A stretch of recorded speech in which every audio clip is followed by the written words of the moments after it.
Well, the crisis in Nigeria's main opposition party, the PDP, took a different dimension in the last 24 hours as news broke out claiming that Samuel Anyanwu has been reinstated as the party's national secretary. The report further claimed that the party has also postponed indefinitely its 100th National Executive Committee meeting, as announced by the acting national chairman, Umar Damagu, during a press briefing at the PDP headquarters in Abuja on Wednesday. But a few hours after, another report emanated from the same party where the National Working Committee of the People's Democratic Party said, and I quote, "The attention of the National Working Committee of the People's Democratic Party has been drawn to a press briefing by the acting national chairman, Umar Damagu, where he attempted to overturn the resolution of the 99th National Executive Committee meeting, which scheduled the 100th NEC meeting for Monday, 30th June 2025. End of quote. The NWC stated that the pronouncements by the acting national chairman have no foundation, as no organ of the party, including the NWC individual or group, has the power to cancel, overrule, veto, or vary the resolution of the National Executive Committee under the Constitution of the PDP as amended in 2017. Members of the National Working Committee claim that the alleged reinstatement of Senator Samuel Anyanwu is misleading and contrary to the resolution of NEC. The NWC emphasized that the 100th NEC meeting, as scheduled for Monday, 30th June 2025, has not been cancelled or postponed. For more on these widening cracks in the People's Democratic Party, PDP, and the path to peaceful resolution, we have in the studio a political analyst and a member of the People's Democratic Party, Austin Okai. Mr. Austin? It's good to have you. Nice to have you here. This morning. Good morning, Nigeria. Now, the last time we had you on this platform, you talked about the need for the PDP to reinstate Samuel Anyanwu and face the NEC, and then maybe by September, October, the tenure will expire and they will just leave the scene, then they can have the reformation. We thought that was what will happen when we got the first news from Damagu that he's been reinstated, only for a counter instruction from NWC members that that is not the situation. How does that cut out to you? Yes, I think the party is still online. The NWC, the 99th NEC resolution can be altered by the another NEC meeting, which is coming on Monday, which is 100th NEC meeting. I think Damagu unilaterally issuing a statement is out of his way. It's supposed to be a resolution of the NEC. So now, as it stands, we don't have option than to comply with the Supreme Court ruling. And PDP is a lucky party. It's a lucky party. Very, very lucky. INEC national chairman openly told us that we must comply with the Supreme Court judgment. What if he didn't tell us? We are romancing with the truth. That means there is more to internal affairs of a party. Go back and resolve from the ruling of the Supreme Court that some of us were not privy to. So the 100th NEC meeting should hold, you are saying? Definitely. But the question is, who signed that letter calling for that NEC? NEC? They are going to reinstate Anyanwu. It's still okay. I don't think Anyanwu will fight it. The most important thing is that the coming NEC meeting may not be about the National Convention. It may be to comply with the instruction from the INEC. But from all the body language of INEC seems to be in support of the acting national chairman, his decision of reinstating Anyanwu and the NEC meeting. So if that NEC meeting should hold and INEC doesn't monitor, should we take it seriously? There's no need. The most important thing, the NEC meeting is not going otherwise. The INEC has ordered the PDP to go and reinstate the Sam Anyanwu, the battle national chairman. And if they comply with that through the NEC, I think it is still okay. And if they do otherwise, then we are heading to a disaster. You remember what happened in Plateau State. Disobeying the court order, no matter how little the court judgment is. And this is even the appellate court. We are talking of the Supreme Court here. The party must comply with it. Sam Anyanwu is a protege or is an ally of Wike. Well, he's working for APC. Well, the Southeast resolved that he should be replaced. Well, the most important thing is that he's recognized by INEC, and there was a Supreme Court ruling to that effect. You must comply with it.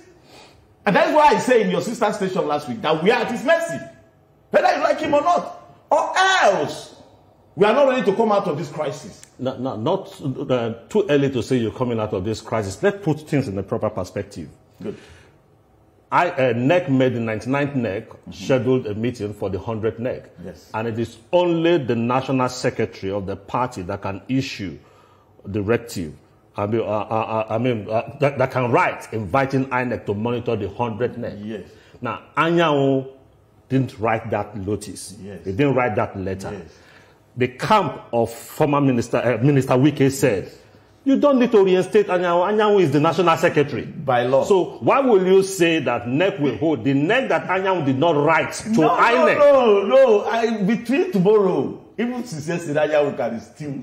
It's an internal affair. He signed the Anambra gubernatorial forms.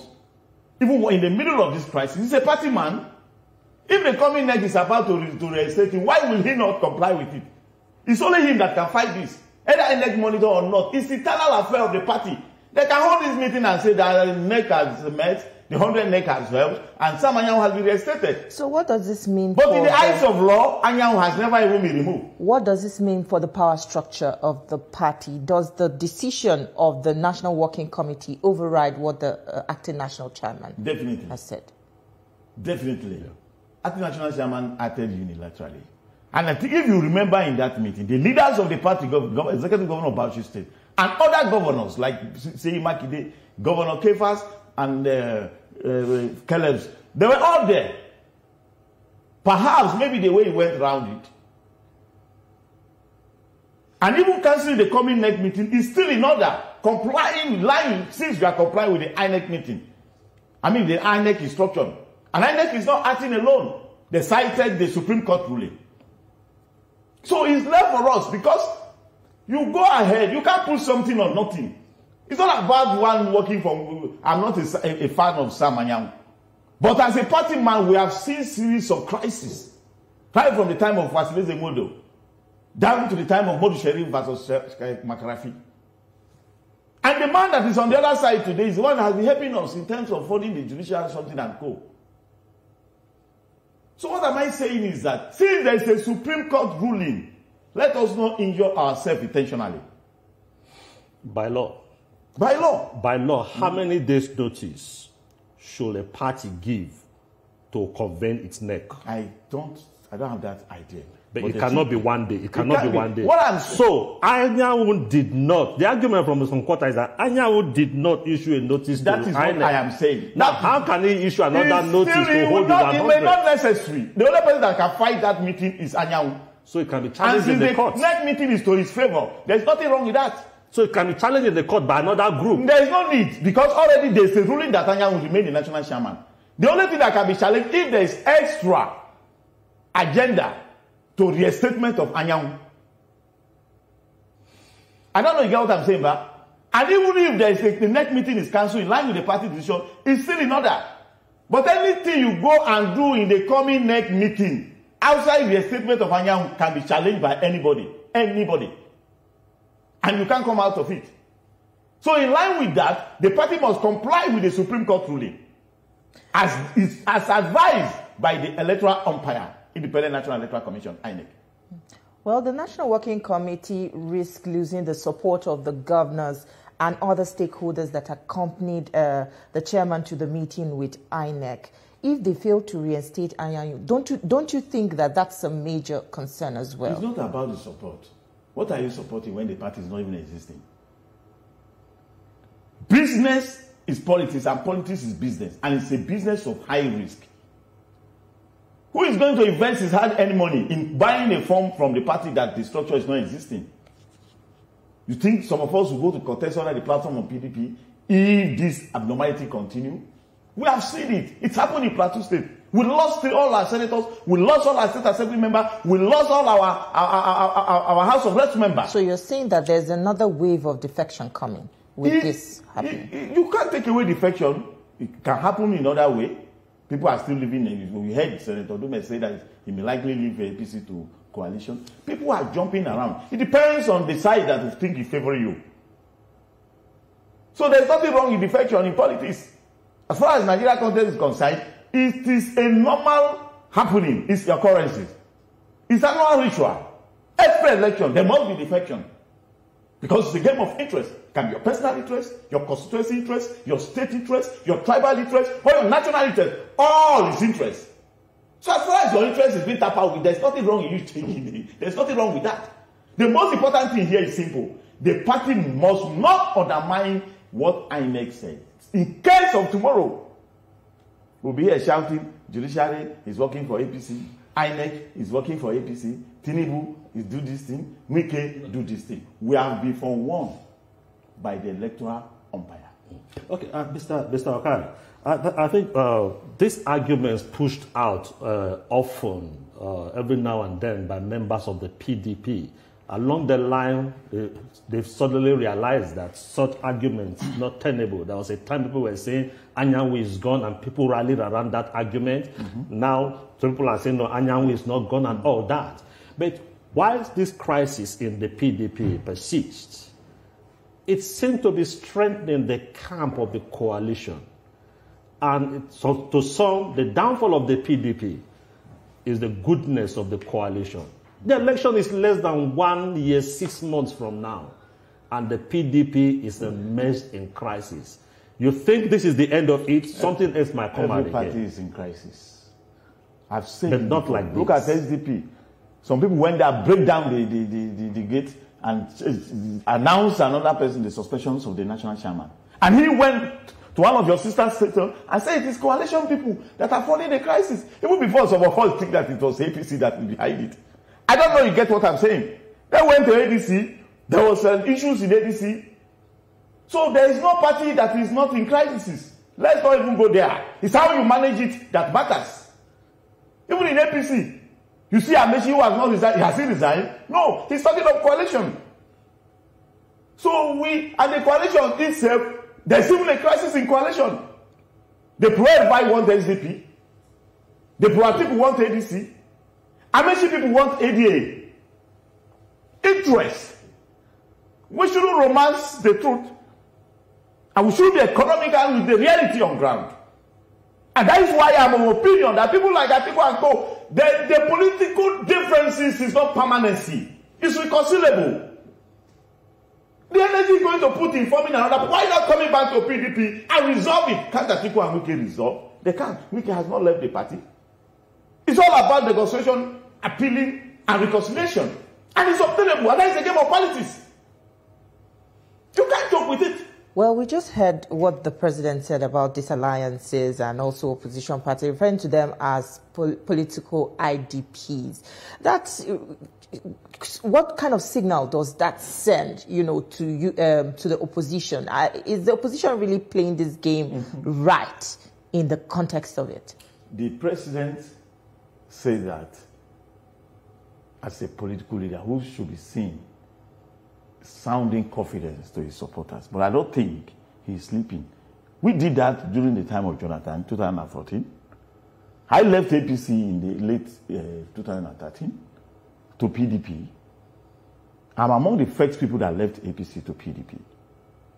I am the founder of APC National Youth Frontiers. Ayobami Oyelo, Ismail Lako were all colleagues and contemporaries in this thing. And I can tell you authoritatively that the worst political mistake anybody can do is undermine what your opponent is doing. I don't really get what I'm saying. Yes, the president should say he's not sleeping. But Jonathan said the same thing at the formation of APC. And he swept us off the power. I don't know you get it now, but some people say this president is not Jonathan. Well, I don't know what they mean by that. But you have somebody like Senator Dume, who came from the same state of the vice president, being a leading antagonist of the president. Some people say, is he having a personal misunderstanding with Shetima? Because you can't indict Tinubu without indicting Shettima. I don't know you get it now. So ideally some say that, well, he's the marketing Shettima, not even Tinubu per se. Okay, let's come back. And now going back to where we are, the coming coalition, which is there to find its feet, cannot be underestimated and cannot be undermined. But in reality, do they have a base down? The answer is no. And among the whole leaders of the coalition, none of them is controlling any political party. Everybody has no control of SDP. Amici has no control of APC. Neither Atiku has the control of PDP. And P2B is having crisis in Labour Party.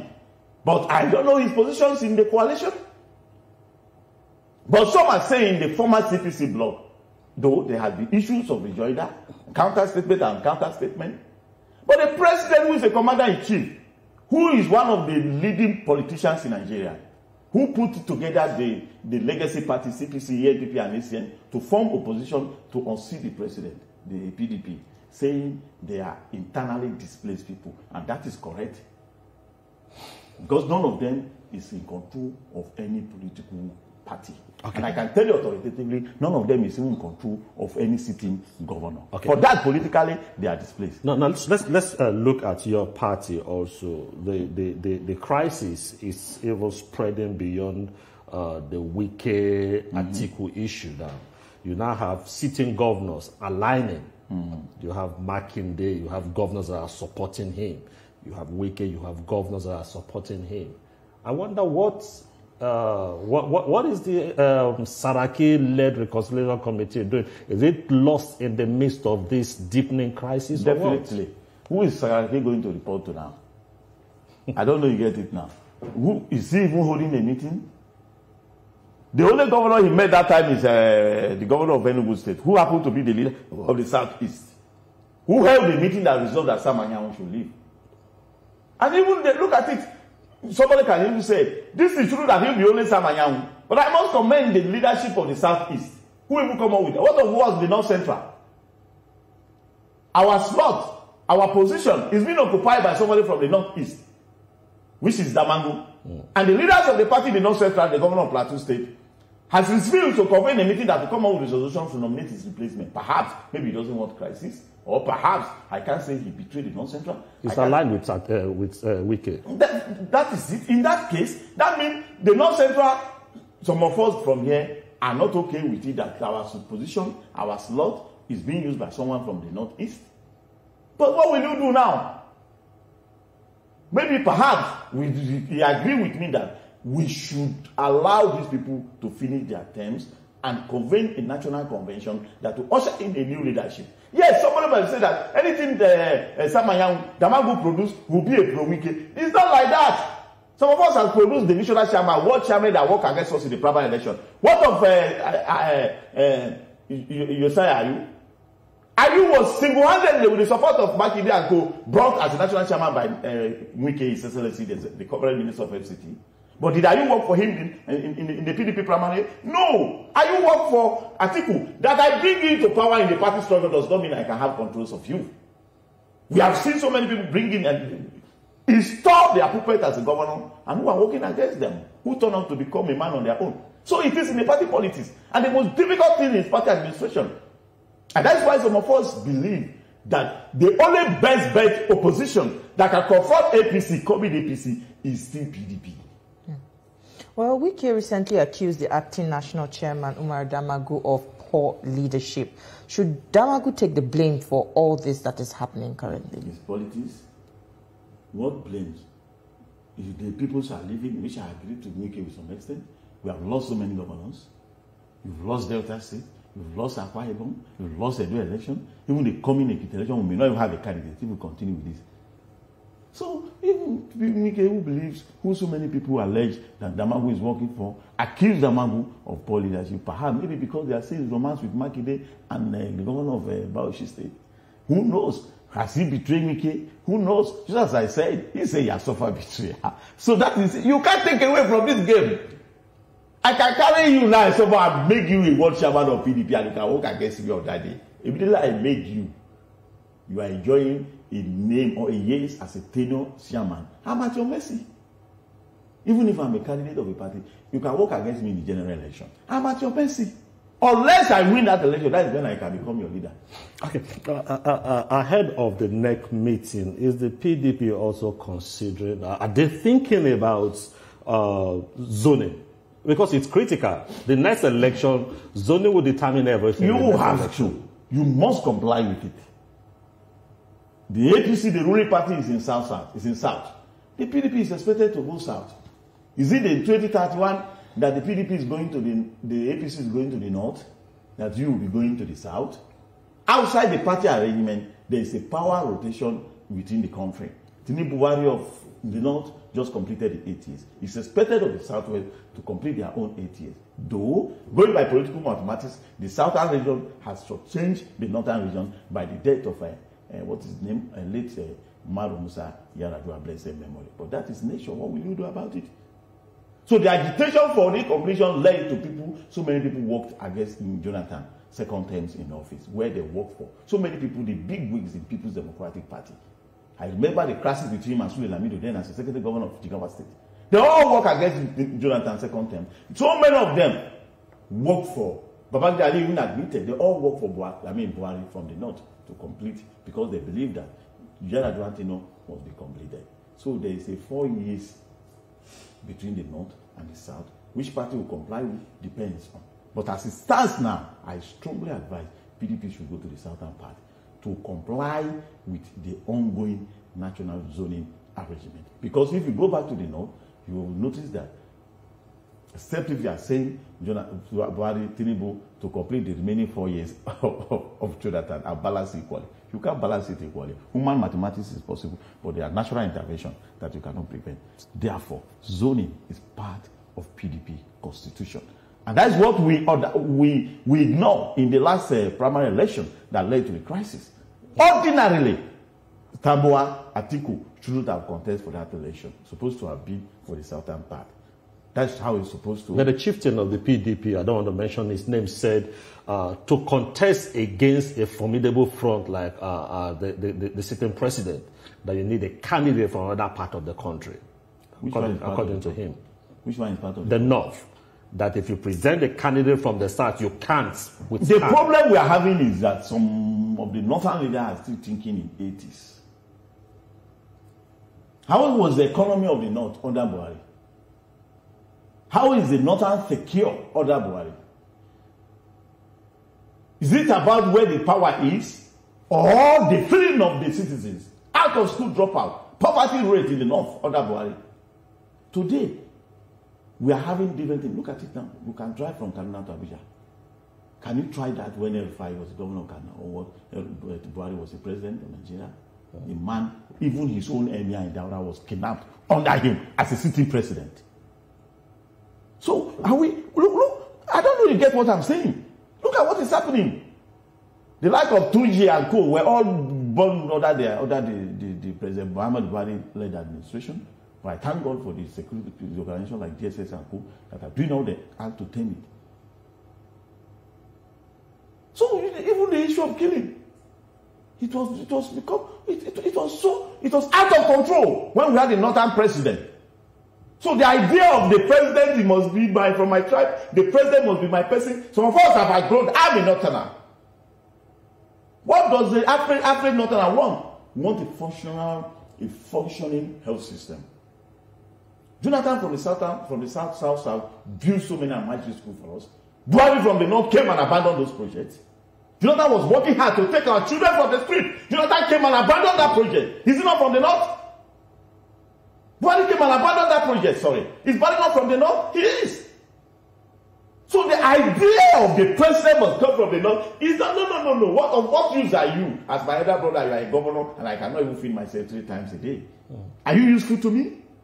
Even my position in Kogi State, some people think that what I'm studying is because I'm a tribal this, I'm a tribal by God, I'm against the governor because the governor is an Igbo. No. And if you can see in Kogi, there's some improvement. Okay, you are no longer attacking the governor. Not because I was arrested the other day. We raise an issue and the government is complying with it. And that is it. Yes, I still insist there should be more recruitment into the civil service, but the current civil servant in Kogi State are being paid as at when due. I'm okay. I fought that before. Well, let's come back to the issue on the table. You say 2027 is just around the corner, and you said PDP still stands as that formidable force against the APC. Can you rate the strength of the party as it stands right now in the midst of all this crisis? One of the most structured political parties. Okay, why is it every week TVC under your sisters or your other sister station? Is there anything you are not discussing PDP crisis? Because you have crisis. It's not the only party that is having crisis. Labour Party is having, because we are the formidable. We are the leading opposition. There is no war. There is no political delineation. There is no war in Nigeria. Across 31 states and FCT, that we don't have a ward chairman. We have a polling unit chairman. We have a polling unit women leaders. That is how the party is structured. One of the most organized political parties. One of the most formidable political parties in Africa. Apart from ANC. I don't know you get it. Yes, it's unfortunate this thing is happening. And I believe the party will come out of it. So you can't take it away. So that is why we are insisting that we will shoot ourselves for foot if we disagree. And insist that Anyanwu must go. The Anyanwu must go. May at the end be PDP must go. And it will be an injury that will bleed eternally caused by ourselves. I am not a fan of Anyanwu. Neither have I ever met him. Some people will say that, oh, this one on television is being paid to. No, but I'm talking as a previous party man. I have seen it. I lost so many of my friends who were in the House of Reps in Plateau State because of singular obeying a court order. So and this is not a small court. We are talking about Supreme Court. Just quickly, Monday, proposed NEC meeting on Monday. What do you think will be the outcome? Yes, just as it's an internal affair, if they do extra agenda outside their statement or formalizing what was done, what was announced yesterday by the Damagu, they may challenge it to the court. The most important thing is that let us reinstate Damagu, Anyanwu, and let them facilitate immediate national convention that will usher in a new leadership for the party. All right, Austin Okai, thank you so much for joining us on the program this morning. We really enjoyed the conversation. Thank you for having me.